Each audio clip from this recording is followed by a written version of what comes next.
Ziwa from Romania, kamusta kayong magandang araw sa ating lahat? At dahil nga medyo maganda yung weather today, kaya pumunta kami ng Yana sa likod para harvestin itong aming mga ubas. At tingnan nyo naman, o diba, ang dami-dami pa talaga.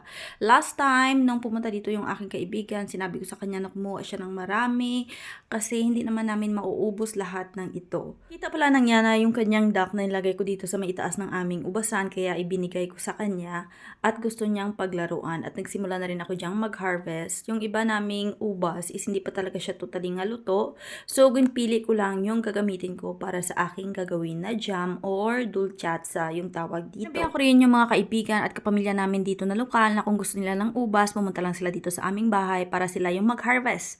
Kaso nga lang yung sagot nila is thank you na lang kasi meron naman silang ubas sa kanilang bahay. Every houses kasi dito na nakikita ko, meron talaga silang ubasan. After namin mag-harvest ng Yana, agad siyang pumunta dito sa aming garden. Akala niya siguro nandyan yung aming kapitbahay kasi yan yung madalas niyang kakwentuhan kapag nandito kami. Kaso nga lang, merong work yung kapitbahay namin, nakachismisan niya. Dito na pala kami sa loob ng bahay ng Yana habang naglalaro siya doon. Ako naman is kinuha ko yung aking mga kabulakan dito sa loob ng aming bahay at nilagay ko dito sa aming bathtub para naman madiligan ko kasi grabe na talaga yung kanyang pagka-dry. At tingnan niyo naman itong aking chrysanthemum na pink. Oh, di ba? Napakaganda. Tapos itong ruche. Oh. Ito naman yung mga itinanim ko na mga alugbati at yung aking kangkong. O diba, ang ganda na ng kanyang tubo. Inumpisahan ko na rin itong pilian yung aking mga ubas na kinuha doon sa likod ng aming bahay. Ito nga yung aking gagawin na jam kasi yung aking asawa mahilig talaga siyang kumain ng jam in the morning. Kapag kumakain siya ng breakfast ba, ito talaga yung kadalasan niyang kinakain.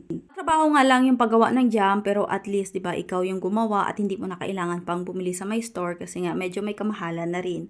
At ito pala yung aming magiging ulam. Nag-fried ako dito ng baboy ba kasi meron pa kaming tsorba na naiwan. Then after na matulog ng Yana, kinahapunan na ito, sabi ng aking asawa, pumunta kami sa apartment ng aking ugangan. Ay, kukunin namin doon yung mga bottles na gagamitin ko para sa aking gagawin na jam at kukuha na rin ako ng bottles kasi gagawa rin ako ng wine. We will see. Meron pa talaga akong oras. Tapos ito pala yung park na kadalasan namin tinatambayan ng Yana before, naalala nyo ba? At walang ang tao kasi nga super lamig. At ito yung street kung saan madalas din kami nagwo-walking-walking ng Yana. O diba ang ganda? May kukunin pala dito na parcel yung aking asawa. In-order niya pa ito last month. So kukunin niya. Pero bago yan, dumaan siya muna dyan sa pharmacy. Kaso nga lang ang haba ng pila kaya kinuha niya na lang yung kanyang order. At doon na lang kami bibili ng sabon ng Yana sa my store.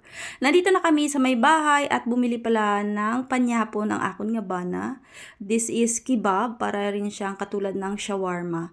Hindi kasi ako nakapagluto ng aming dinner at matagal-tagal na rin na hindi kami nakakain nito kasi mostly ng mga kinakain namin is ako talaga yung nagluluto. Pero for tonight, bumili muna kami para maiba naman.